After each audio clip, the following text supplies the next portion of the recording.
ഇന്ന് വിദ്യാരംഭം കുറിക്കുന്ന ഈ മകനെ അങ്ങയുടെ അരൂപിയാൽ നിറയ്ക്കണമെന്ന് പ്രാർത്ഥിക്കുന്നു. ഈ മകൻ ഇന്ന് ആരംഭിക്കുന്ന വിദ്യാസമ്പാദനം ശരിയായി പുരോഗമിക്കുന്നതിനും അങ്ങയുടെ പദ്ധതിയോട് സഹകരിച്ചത് പൂർണ്ണതയിലെത്തിക്കുന്നതിനും അവരെയും ബന്ധപ്പെട്ട മറ്റെല്ലാവരെയും അനുഗ്രഹിക്കണമെന്ന് പ്രാർത്ഥിക്കുന്നു. കർത്താവേ, ഞങ്ങളുടെ പ്രാർത്ഥന കേൾക്കണമേ. കർത്താവേ, ബലവാനായ ദൈവമേ, അങ്ങയോട് ഞങ്ങൾ വിനയപൂർവ്വം പ്രാർത്ഥിക്കുന്നു. അങ്ങയുടെ കൃപാവരം ഞങ്ങളിൽ നിറയ്ക്കണമേ. ഈ മക്കൾക്ക് വേണ്ടിയും ഇവരുടെ കുടുംബാംഗങ്ങൾക്ക് വേണ്ടിയും ഉള്ള ഞങ്ങളുടെ പ്രാർത്ഥനകൾ സ്വീകരിച്ചവരെ അനുഗ്രഹിക്കണമെന്ന് ഞങ്ങൾ പ്രാർത്ഥിക്കുന്നു. പിതാവും പുത്രനും പരിശുദ്ധാത്മാവുമായ സർവേശ്വര എന്നേക്കും ആമേൻ.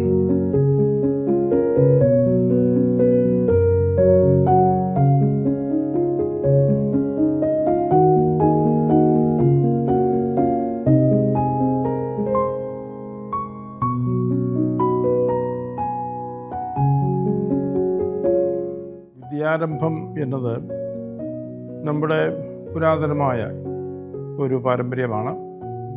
ഉപനയനം എന്ന് അത് പണ്ട് മുതലേ അറിയപ്പെട്ടിരുന്നു. ഉപനയനം എന്ന് പറഞ്ഞാൽ ഗുരുവിൻ്റെ അടുത്തേക്ക് ഒരു ശിഷ്യയെ ആനയിക്കുന്ന ഒരു കർമ്മമാണ്. ആഘോഷമായൊരു കർമ്മം തന്നെയാണിത്. പണ്ടത്തെ ഇവിടുത്തെ വിദ്യാഭ്യാസ രീതി ഗുരുകുല വിദ്യാഭ്യാസ രീതിയായിരുന്നല്ലോ. ഒരു ഗുരുവിൻ്റെ കൂടെ താമസിച്ച് ഏതാനും വർഷങ്ങൾ ചെലവഴിക്കുക, അങ്ങനെ വിദ്യാഭ്യാസ മേഖലയിലേക്ക് അധികാരിയുമായി പ്രവേശിപ്പിക്കുകയാണ് ഒരു കുട്ടിയെ. അത് ഗുരുവിൻ്റെ കൂടെ താമസിച്ച് ഗുരുവിൽ നിന്ന് പഠിച്ച് നല്ല ശിക്ഷണം നേടി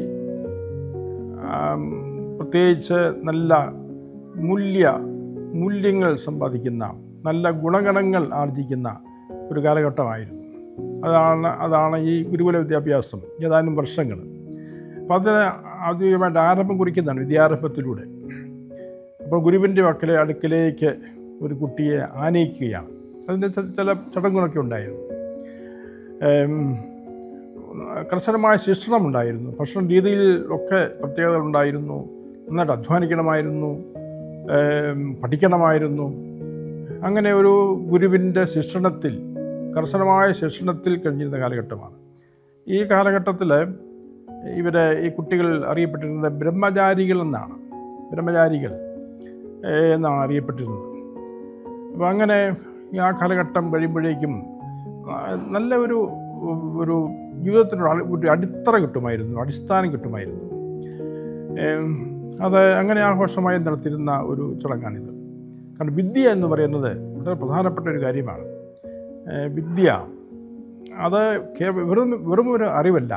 അപ്പോൾ നല്ല ഒരു സൽഗുണസമ്പന്നമായ ഒരു ജീവിതം നയിക്കുവാൻ, മൂല്യബോധമുള്ള ഒരു ജീവിതം നയിക്കുവാൻ, നല്ല അച്ചടക്കമുള്ള ഒരു ജീവിതം നയിക്കുവാനുള്ള പരിശീലനമാണ് ഇതിലൂടെ നൽകപ്പെട്ടിരുന്നത്. അങ്ങനെയുള്ള വിദ്യാഭ്യാസ മേഖലയാണ്. അതായിരുന്നു ഭാരതത്തിൻ്റെയും പുരാതനമായ വിദ്യാഭ്യാസ സങ്കല്പം എന്ന് പറയുന്നത്.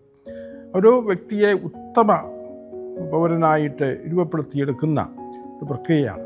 അവൻ നാടിനും രാജ്യത്തിനും കുടുംബത്തിനും എല്ലാം നന്മ ചെയ്യുന്നവനായിട്ട്, അഭിമാനമുള്ളവനായിട്ട് വളർന്നു വരണം.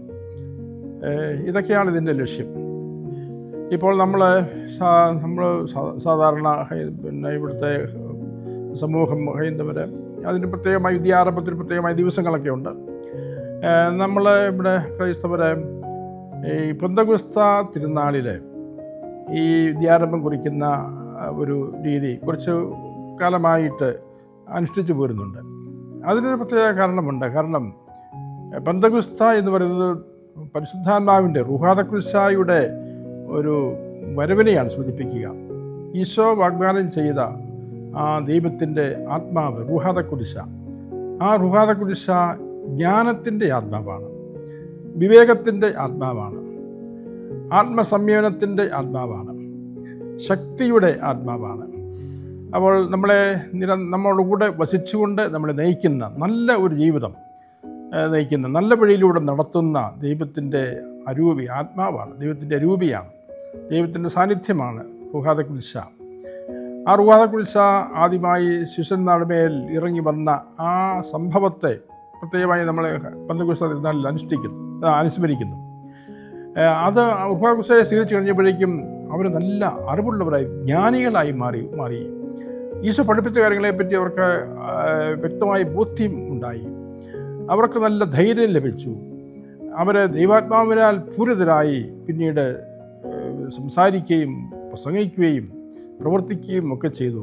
അങ്ങനെ ആത്മാവിനാൽ പൂരിതമായ ഒരു ജീവിതമാണ് അവർ വീണ്ടും നയിച്ചിരുന്നത്. ജ്ഞാനം, ആത്മാവ് ജ്ഞാനത്തിൻ്റെ ഉറവിടമാണ്. ബൈബിളിൽ നമ്മൾ കാണുന്നുണ്ട് ദൈവഭയം അറിവിൻ്റെ ആരംഭമാകുന്നുവെന്ന്. ഈ ദൈവഭയത്തിലേക്ക്, ദൈവ ചിന്തയിലേക്ക്, ദൈവവിശ്വാസത്തിലേക്ക് നമ്മളെ ആനയിക്കുന്നു. റുഹാദക്കുൽസയാണ് നമുക്ക് ശരിക്കും ഈശ്വര വിശ്വാസത്തിൽ, ദൈവവിശ്വാസത്തിൽ അടിയുറച്ച് വളരുവാൻ ശക്തി നൽകുന്നത്. അങ്ങനെ ഈ ആത്മാവിൽ നിറയുന്ന ഒരു വ്യക്തി ശരിയായ ജ്ഞാനം സമ്പാദിക്കുന്നു.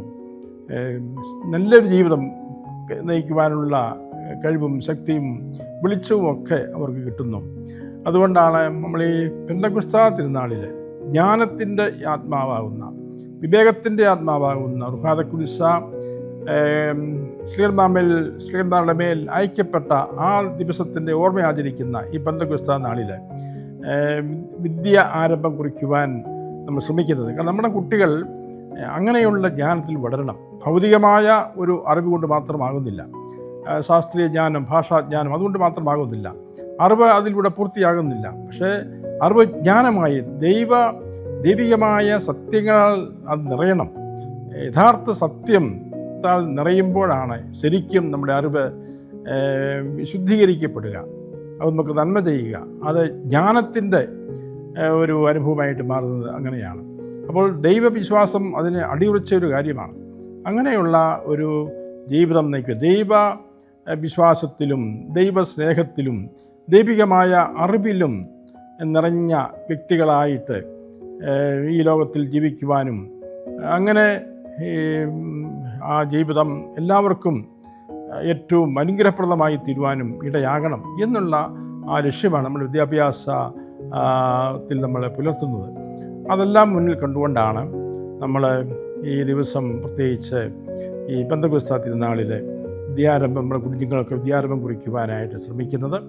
അത് തീർച്ചയായിട്ടും അതിൻ്റെ അർത്ഥവും ആഴവും എല്ലാം മനസ്സിലാക്കി പ്രാർത്ഥനാപൂർവം അത് നിർവഹിച്ചാൽ തീർച്ചയായിട്ടും അത് നമ്മുടെ കുഞ്ഞുങ്ങൾക്ക് അനുഗ്രഹമായിരിക്കും, നമ്മുടെ കുടുംബങ്ങൾക്കും അത് വലിയ ഒരു അനുഗ്രഹമായിട്ട് മാറും എന്നതിന് സംശയമില്ല.